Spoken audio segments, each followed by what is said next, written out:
Okay, the coordinates are for Sydney, Australia, actually between the Apple Store and the Darling River. But anyway, it was a long flight, around 24 hours when you count my flight from Providence, Rhode Island to Chicago, and then Chicago to Los Angeles, and then Los Angeles to Sydney. And I just want to concentrate on the flight from LA to Sydney.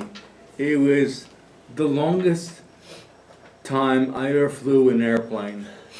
And I was like praying that the plane would crash and I would, at least I would be on land. And so we finally got to, we you know those blue screens on the airplane, it shows the plane in relation to water and land? It was all blue.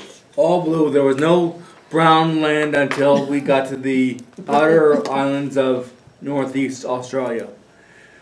And so we, once I landed in Sydney, I was looking for, my twin brother took another flight about 3 hours before, and I was looking for him in that crowd of welcoming people that you're supposed to see, and I didn't see him, so I just went on my way to some hotel via the taxi, I guess. And so, well, before I left the airplane, I had a FedEx bag with me, and some guy, he was dressed in a suit and tie. He said, "Can I see your papers?" And I said, "Well, no, I really don't want to show you any papers because I had 25 hours in a flight. I was tired, I was hungry. I really didn't want to deal with the bureaucrats at Sydney Airport." But I finally showed him my envelope, and it was just my itinerary and my visa and my passport. And that was all I had. So I went to just some hotel, and I finally found out that my brother was staying in another hotel. I had to go to a kind of like a Kinko's, but I had to walk through Chinatown in Sydney, Australia, and that, I don't know, it was a very large Chinatown, and I just happened to look out and I found the Kinko's, and I looked on my Hotmail account, and I found out where it was going. So I went to, the next morning I went down George Street to his hotel, and I knocked on the door, and I said, "Room service." And he opened the door, and he it was some housekeeper. But and we went to the, where's that picture? Okay. We went to that park, Taronga Park, which is the Sydney Major Zoo. It contains 4,000 animals. The first animal, of course, is that I went in line for was a koala bear. Koala. It isn't a bear. It's a koala. It's a marsupial. So whenever you see koala bear, it's wrong. They're wrong. They're wrong. And I saw red kangaroos, and I saw one interesting animal I saw was a platypus. And those we had to go into this like a subterranean cavern. It was so dark, I almost tripped over the person ahead of me. And so I half expected Gollum to pop out from the wood, from the rock. It was so dark and dank, and it was really bad. And platypus, as you know, is a marsupial also, and he's very shy. He stays in the water because he only has webbed feet. He can't climb out of the water. He's basically blind on land, so he uses the echolocation device in his brain.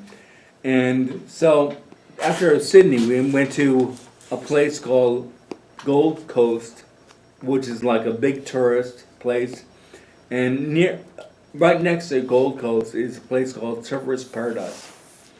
So my brother took surfing lessons, and the waves stretch out like, it seemed like for half a mile. The breakers, they went on, and so Anyway, so I just did whatever I was wandering on, and I saw a bank and I saw a Visa ATM. So I just put in my Visa, and just to check the account, and the machine ate it. It ate it, my only Visa card. And so my brother lent me his Visa card, but I was real because the Visa card in Australia is like 1/100th of an inch shorter than the Visa in the United States, and they think I'm fraudulently doing it, but I wasn't. Anyway, so I went to another place. I went further north to Townsville, which is right near. Well, it's about 200 kilometers from Cairns, if I'm pronouncing it right. And the boat, we were supposed to go to the Great Barrier Reef, but the boat or the ferry was out of order, so we had to go. That was it. So all I remember, I was wandering around the street, and some taxi guy said, "Hey mate, how you doing?" And I said, "Fine," but I wasn't fine. And I was about to pass out because it was so hot. It was like 95, but for me it was like 105. And I got into an air conditioned building somehow, but I wasn't about to say, "No, I'm fine, don't worry." So we went back to Sydney, and then I flew, and luckily I had all three seats were empty. I just slept the rest of the way. So I just want to say, if you ever travel to a foreign country, take 2 Visa cards just for safety. Thank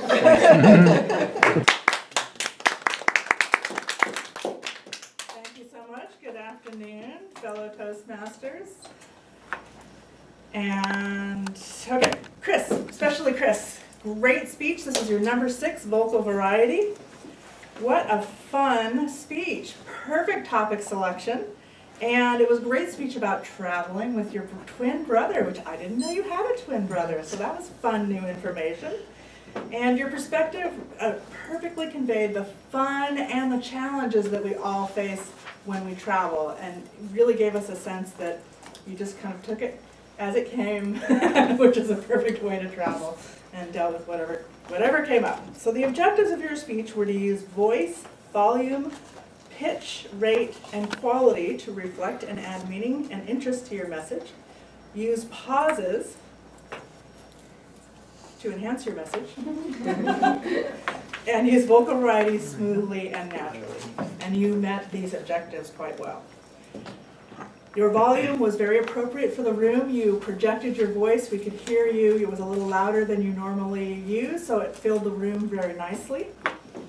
And it was clear. Your humor was wonderful and descriptive with great timing. That was one of the best things about your humor, is that you got the timing just perfect on all the jokes. And that's where your pauses came in, waiting for people to laugh and then continuing your story, which was perfect. Your rate, your rate was very good. There are some areas I think that you could use a little bit more pauses for emphasis. What I noticed in the vocal variety that you used is that it was really good for the cadence of your speech.